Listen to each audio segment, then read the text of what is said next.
श्री स्वामी समर्थ.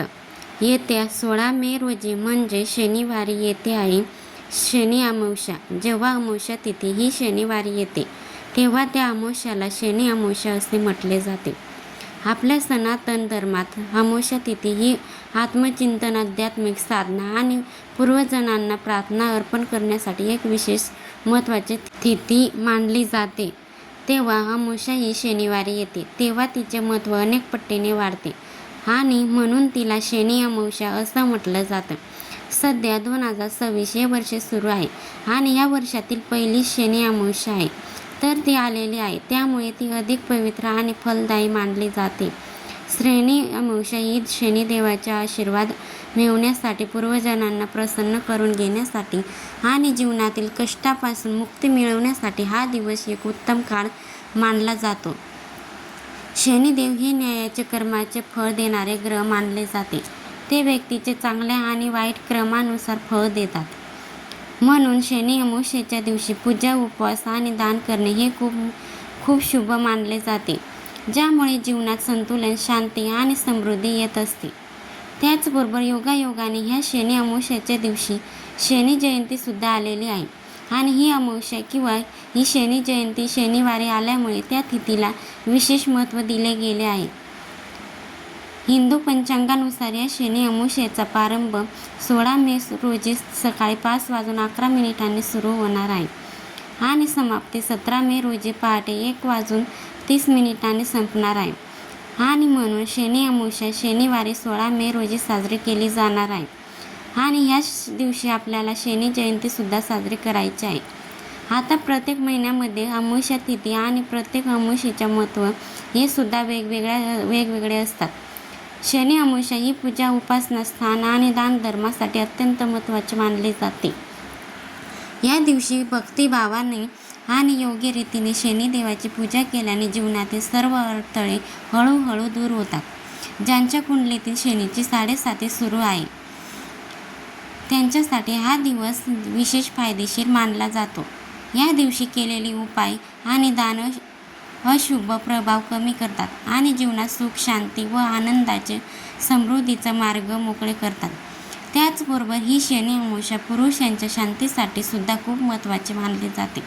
म्हणून पूजेसाठी दर्पण, पिंडदान यासारखे महत्त्वाचे विधी केले जातात. दानाने श्रद्धेने पूर्वजनांना प्रसन्न केले जाते, ज्यामुळे त्यांच्या वंशांना आशीर्वाद मिळतो.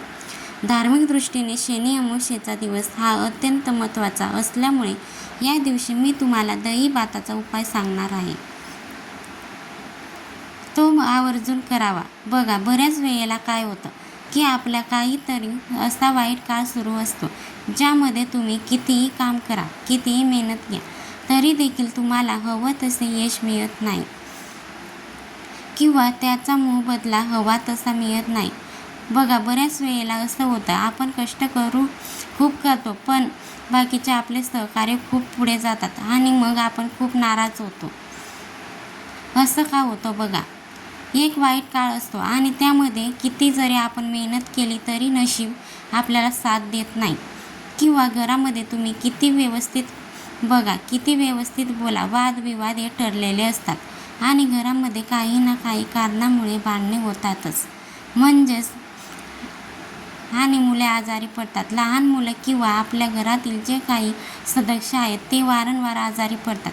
हे झाले की एक माणूस आजारी पडतच राहतात आणि अक्षरशः पाण्यासारखा पैसा खर्च होतो. आई वडिलांना मुले खूप वाईट, उलटसुलट बोलतात, अतिशय टोकाचे भांडण होतात. तसेच घरामध्ये कोणाचं पटत नाही. तसेच मुलांचे शिक्षण व्यवस्थित पार पडत नाही. मुलांना शिक्षणामध्ये असंख्य अडचणी येतात.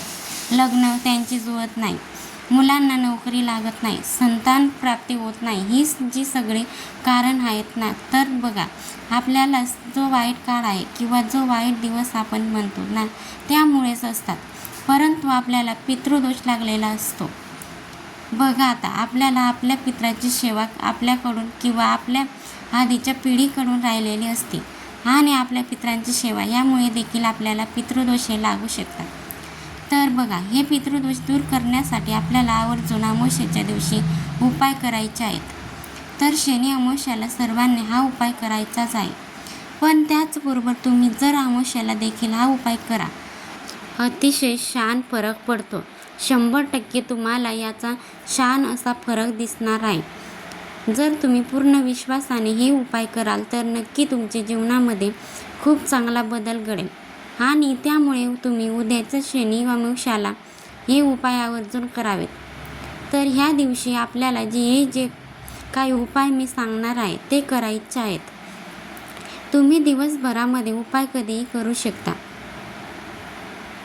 अगदीच उपाय तुम्ही जर अमावस्येला, दर पौर्णिमेला, दर एकादशीला केले तरीही तुमचा प्रखर पितृदोष देखील दूर होऊ शकतो. हे लक्षात घ्या. तर चला जाणून घेऊया आपल्याला उपाय कुठले करायचे आहेत.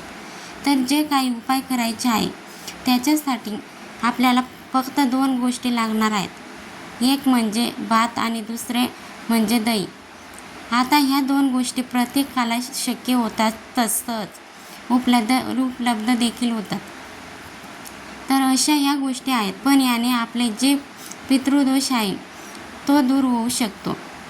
हे अनेकांना ठाऊक नाही. आज मी तुम्हाला 5 उपाय सांगणार आहे आणि त्यापैकी तुम्हाला जो सोयीचा वाटेल किंवा जो करणे शक्य होणार आहे ते करा. सगळे केले तरी काही हरकत नाही. नंबर 1.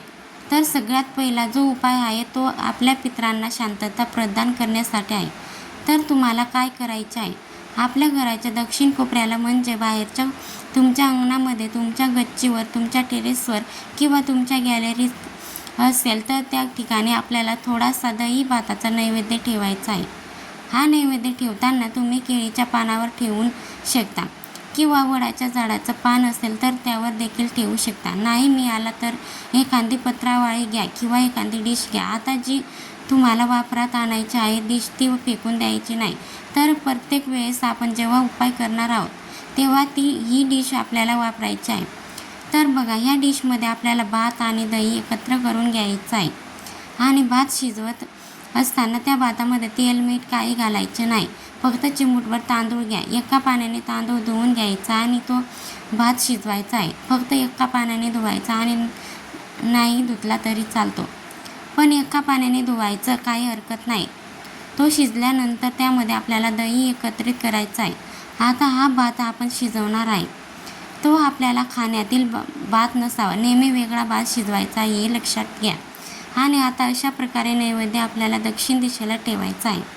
जसं आपण देवांना नैवेद्य दाखवताना भरीव चौकोन करतो तसा आपल्याला वर्तुळ काढायचा आणि त्या वर्तुळावर ही प्लेट ठेवायची आहे किंवा ही पत्रावळी ठेवायची आहे. त्याभोवती गोलाकार पाणी फिरवायचं आणि त्यानंतर पितरांना एक प्रकारे आमंत्रित करायचं आहे की हा नैवेद्य अगदी मनापासून मी तुमच्यासाठी ठेवलेला आहे आणि तो तुम्ही त्यांचा स्वीकार करावा आणि हे जे आमचे दोष आहेत ते दूर करावे, तुमचा भरपूर आशीर्वाद द्यावा. अशा प्रकारे प्रार्थना करायच्या आणि दक्षिण दिशेकडे तोंड करून पितृदेवताय नमः असं 11 वेळेस म्हणायचं आहे. अशा प्रकारे हा पहिला उपाय तुम्हाला करायचा आहे. आता कावळे किंवा पक्षी जे कुणी येऊन हे भात खातील त्यानंतर उरलेला भात आहे तो तुम्हाला दुसऱ्या दिवशी एखाद्या झाडाखाली टाकून द्यायचा आहे किंवा तो निर्मलामध्ये देखील टाकू शकता. नंबर 2. आता त्यानंतर दुसरा जो उपाय आहे तो असा आहे की एक गौरी घ्यायची आहे. छोटीशी गौरी घ्यायची, त्यावर 2-4 कापराच्या वड्या ठेवायच्या, थोडा तूप टाकायचा आणि हे प्रज्वलित करायचं. आता हे प्रज्वलित केल्यानंतर अशाच प्रकारे दही भात थोडासा त्यावर शिंपडायचा आणि ओम पितृदेवताय नमो असं म्हणायचं, जेणेकरून हा नैवेद्य त्यांच्यापर्यंत पोहोचेल आणि त्यांच्या आत्म्याला शांती मिळेल. हा उपाय देखील सोपा आणि अतिशय प्रभावी आहे. नंबर 3. त्यानंतर तिसरा जो उपाय आहे तो असा आहे की आपल्याला आपल्या संपूर्ण गच्चीवर प्रत्येक दिशेला अशा प्रकारचा दही भात थोडा थोडा ठेवायचा आहे आणि त्यानंतर पितरांना आमंत्रित करायचं आहे आणि आपली जी काही इडापिडा आहे ती निघून जाण्यासाठी देखील प्रयत्न करायचे आहे. अतिशय सोपा आणि साधा उपाय तुम्हाला सांगत आहे. प्रत्येकाला करणे शक्य होईल असेच हे उपाय आहे.